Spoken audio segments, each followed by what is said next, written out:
په کندهار کې د دوو سترو ټولګټو پروژو چارې پیل شوې دي. سلامونه، ستړي مشئ. د کندهار ولایت سپین بولدک ښاروالۍ مسؤلینو ویلي چې په دغه ولایت کې د 40 میلیونه افغانیو په لګښت د دوو سترو ټولګټو پروژو چارې پیل شوې دي.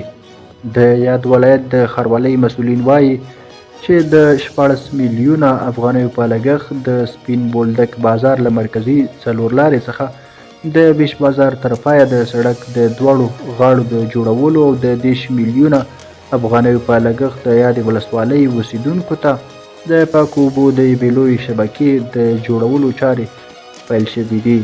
دا په داسې حال کې ده چې د هیواد جنوب لویدیځه حوزه کې د ملګرو ملتونو اړوند د پرمختیایي پروژو مسؤل جیسن هانډیان د کندهار مرستیال والي سره په کتنه کې د کندهار په خاکریز، تختی پول، غورک او سپین بولدک ولسوالیو کې د یوې چک ډیم د جوړولو ژمنه هم کړې ده.